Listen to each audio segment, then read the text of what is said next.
Yeah, what's up guys? Welcome back to the channel. In today's video we have a shootout between two max cushion, super comfortable daily trainers. Guys, this is a shootout between the ASICS Gel-Nimbus 27 and the Brooks Glycerin 22. Let's get into it.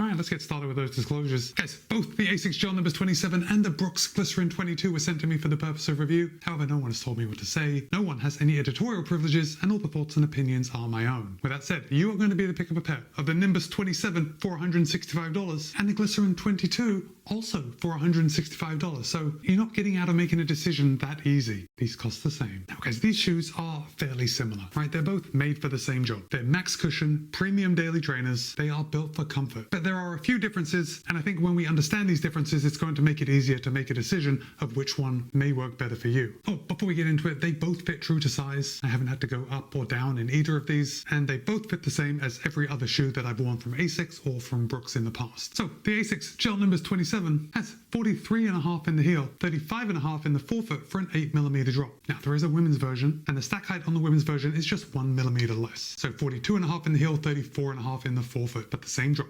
8mm. The Brooks Glycerin 22 has 38 in the heel, 28 in the forefoot for a 10mm drop. So right there, if you like either an 8mm drop or a 10mm drop, then that's pretty easy. Your mind has already been made up. Now, in a US men's size 9, the Gel-Nimbus 27 will tip the scale at 10.8 ounces or 305 grams. However, in my size, a US men's size 13, it tips the scale at 13.1 ounces or 372 grams. The Brooks Glycerin 22, on the other hand, in a US men's size 9, tips the scale at 10.2 ounces or 289 grams. So right off the bat, in the sample size weight, the Glycerin 22 is 16 grams less than the Nimbus 27. And the Glycerin 22 in my size tips the scale at 12.7 ounces or 360 grams. So in my size, that weight difference actually shrinks to just 12 grams. The Glycerin 22 in my size is 12 grams less than the Nimbus 27. Okay, so let's start at the top and work our way down. But first of all, I've already said how these are very similar shoes. They're like the same product from different brands. But the different brands put their own spin on it. But I do want to point out that no matter which one you choose, you are going to be choosing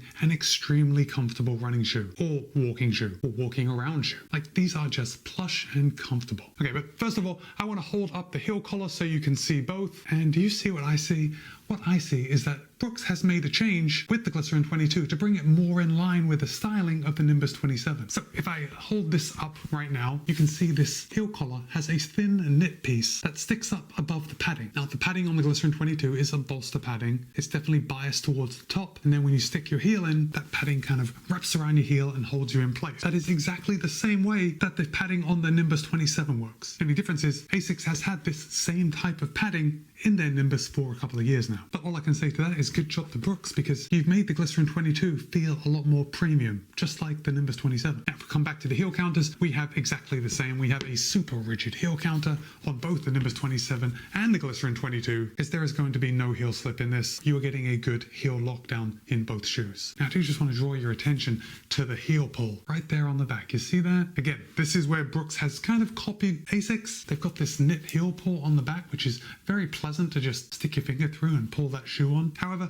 I do like the heel pull on the ASICS Nimbus 27 a little better. It's just a little wider and just feels a little more premium. But still, that is not a reason to pick up either one of these shoes, because these are daily trainers and these heel pulls, at least for me, are not needed whatsoever. I mean, look, I can see why you would need a heel pull on, let's say, a race day shoe, where the back of the shoe is quite loose and you need to help get that heel like up over your heel. However, in a daily trainer with a super rigid heel counter, you can pretty much put your foot in and then just put your weight down and you will slot right into the shoe. But still, I guess someone may need a heel pull, and if you need it, it's there. Okay, moving on to the uppers, and again, this is very similar, and it's really only similar this year. And both the Glycerin 22 and the Nimbus 27 are using a jacquard mesh upper, but last year, in the Nimbus 26, ASICS was using a knit upper, and I actually like the jacquard mesh upper so much better. Now, I live in a warm climate, so like even on the best of days, a knit upper just isn't ideal for me. But I do find that the jacquard mesh upper on the Nimbus 27 is just very breathable, at least more breathable than the Nimbus 26. And I'm going to say that it is as equally as breathable as the jacquard mesh upper on the Brooks 22. Like, there's really no difference in breathability. As far as overlays go, both shoes again are pretty similar. We have the branding on the lateral and the medial side.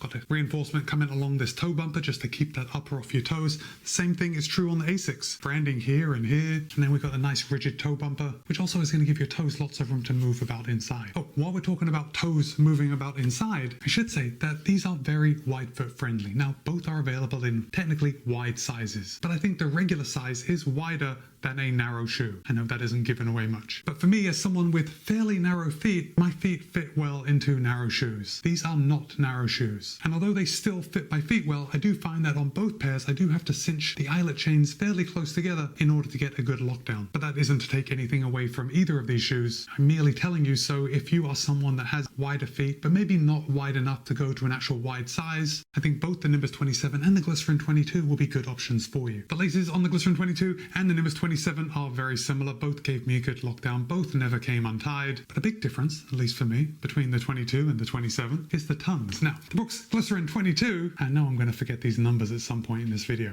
but the tongue on the Brooks Glycerin 22 is a very traditional daily trainer type of tongue. And by that, I mean it's very thick, it's very padded. And generally speaking, I'm just not a fan of like thick padded tongues. Basically, that's because it just seems superfluous. Like, I don't need that much padding to protect the top of my foot from the laces. A thin tongue with some strategic padding seems to do the job for me. But saying that, the Brooks Glycerin 22 is a traditional daily trainer, so I can't gig them for having a big thick tongue. It's just not a personal preference. Also, remember, the Glycerin 22 is lighter than the Nimbus 27, so this tongue isn't like adding any extra weight, at least in comparison. The tongue on the Glycerin 22 is not gusseted, but there is a lace loop, and I didn't run into any issues with tongue migration while I was on the run. Coming over to the Nimbus 27, even though ASICS has switched to a jacquard mesh upper, they have maintained the knit tongue, and I actually really like this tongue. Like, I don't like knit uppers, but the knit tongue on the Nimbus 27 is actually pretty nice. It's very thin. Now, it's not race day thin, there is enough padding there, but it's just thin and stretchy. And when I put my foot in and pull that tongue up,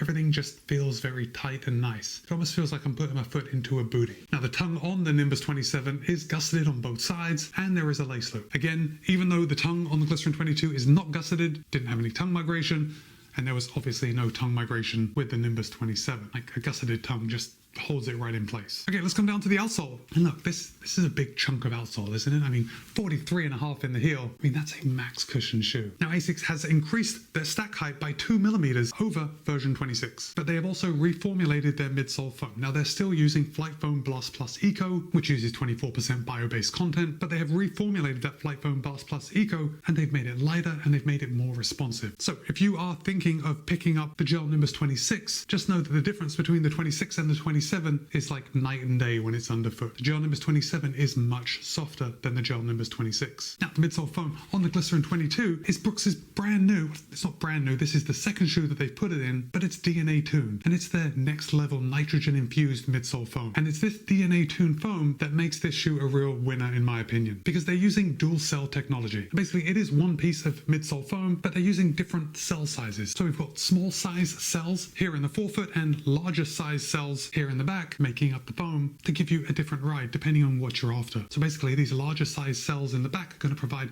a very soft landing, increased cushioning, and these smaller cells up in the forefoot are going to give you a little pop. Like, they're going to be a lot more responsive than these larger cells in the heel. So when you toe off, you are going to feel it with this DNA tuned midsole. So let's just come down to the outsole, and we're going to hold up both of these for you to take a look. Yeah, it looks like the Brooks Glycerin 22 has just a little bit more outsole rubber over the Nimbus 27, but the Nimbus 27 has absolutely plenty, and it's all in the right place. However, when I'm looking at it close up, it looks to me, especially on the heel, so if you're a heel striker like me, you're going to find this pretty handy, but the heel rubber on the Glycerin 22 is quite a bit thicker than the heel rubber on the Nimbus 27. Now, if you're a forefoot striker, that probably won't mean anything to you, but even so, if you're a forefoot striker, the rubber is still thicker on the Glycerin 22. So potentially, the Glycerin 22 is going to last just a little longer than the Nimbus 27. Let's talk about ride, and I think I gave away the ride just by talking about all the materials that's used, but the ride of the Nimbus 27 is substantially softer than the ride of the Glycerin 22. So even though these two shoes kind of do the same job, remember, going out, maybe running long, maybe running easy, like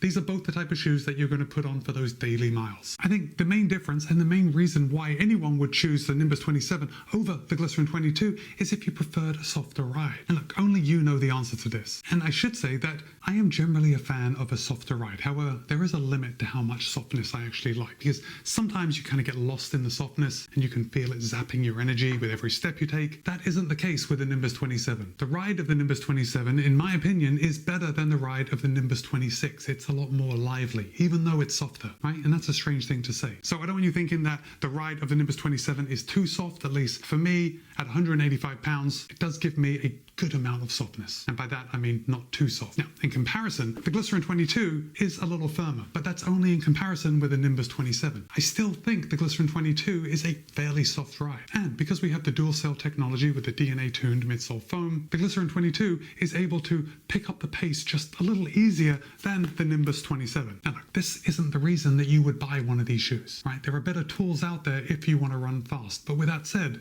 sometimes at the end of our runs, we want to do strides. Maybe you don't want to buy a different pair of shoes for every different type of run that you do. In that case, I think maybe the Glycerin 22 is a little more well-rounded, and personally I do prefer the ride of the Glycerin 22 over the Nimbus 27, but for like long, super cruisy runs, the Nimbus 27 has been extremely comfortable. Now, as far as outsole wear goes, yeah, I think just by looking at it, to me it seems pretty obvious that the Glycerin 22 is going to last a little longer than the Nimbus 27. But with that said, I've run in a lot of Nimbus over the years, and I've put a lot of miles in them, and they stand up to the punishment very well. So I guess even though I think that the Glycerin 22 will last a little longer, I think both the Nimbus 27 and the Glycerin 22 are going to last like higher than average volume. So now I want to hear from you. Have you ever run in any of the Glycerin series? Have you ever run in any of the Nimbus series? And are you thinking about picking up a pair of the Nimbus 27 or the Glycerin 22? Drop a comment and let me know. And with that, it's Matt B. This has been a shootout between the Gel-Nimbus 27 and the Glycerin 22. Be kind, be happy, run well. See you in a couple of days.